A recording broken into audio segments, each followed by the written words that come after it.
Bank Nifty काफ़ी कमज़ोर है, 600 पॉइंट के लगभग नीचे है, 1%। निफ्टी भी 200 पॉइंट कमज़ोर है, लगभग 0.25%। मिड कैप हालांकि कंपैरेटिवली उतना कमज़ोर नहीं है, 0.5%, वो भी वीक है, लेकिन जितना बड़े इंडेक्स हैं उसके तुलना में मिड कैप कम कमज़ोर है। लेकिन मिड कैप गिरते ही एडवांस डिक्लाइन ख़राब होता है, तो एक के सामने दो लगभग के शेयर कमज़ोर दिखने को यहाँ मिल रहे हैं। लेकिन एक सेक्टर मेटल है, बहुत बड़ी तेज़ी वहाँ पे। चीन में जिस तरह से रोज़ एक नया स्टिमुलस ऐलान हो रहा है, उससे मजबूती दिख रही है। तो आप टॉप गेनर्स में देखेंगे तो मेटल शेयर्स उसको लीड करते हुए दिख रहे हैं।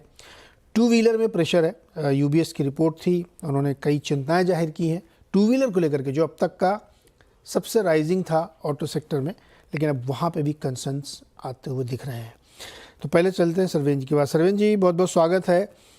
और आज बाज़ार में प्रॉफिट बुकिंग दिख रही है जी। कैसा लग रहा है आपको बाजार अभी?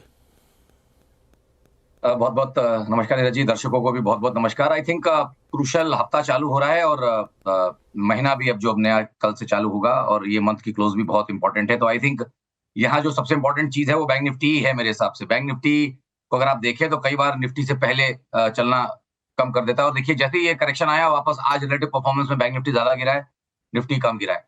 तो थॉट ये है कि अक्टूबर का महीना जब आ जाता है थोड़ा सा बैंक निफ्टी के लिए चैलेंजिंग होता है। अगर आप देखें जाके पिछले हिस्ट्री में, तो आपको दिखेगा कि 2008 में थोड़े स्टॉक चल गए थे तो एक नया हाई लग गया, बट मेजॉरिटी बैंक निफ्टी के कंपोनेंट्स आपको दिखेंगे कि अक्टूबर नवंबर 2007 में, मतलब टॉप से 1.5-2 महीने पहले ही कहीं प्रेशर में आ गए थे और चलना बंद कर दिए थे। 9-10 में भी, 10-11 में भी वही हुआ।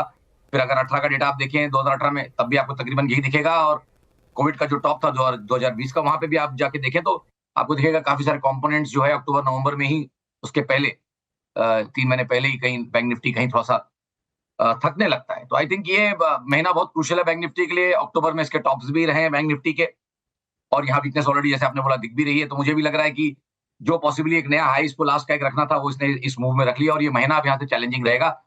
निफ्टी की भी जब आप साइकिल एनालिसिस करते हैं तो आपको दिखता है कि भाई इवन ये साइकिल एनालिसिस जो आप करते हैं तो उसमें साइकिल्स आपको दिखते हैं कि इवन ईयर उसमें बहुत रेगुलरली प्ले आउट होती हैं।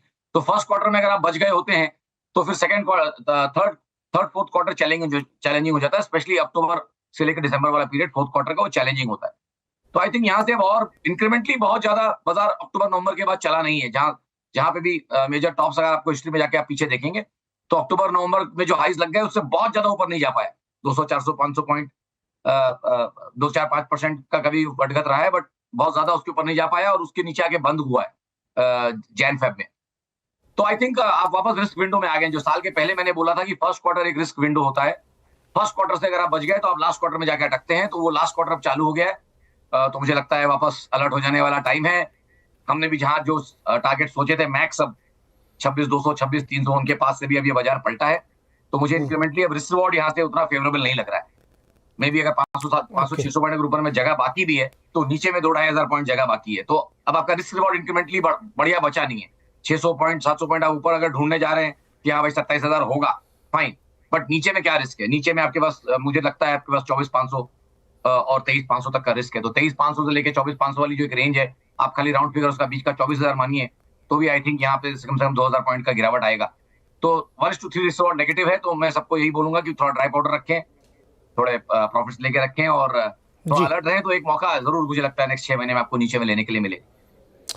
तो रिस्क रिवॉर्ड फेवरेबल नहीं है, इसलिए थोड़ा सा समझदारी और संभलने की जरूरत है।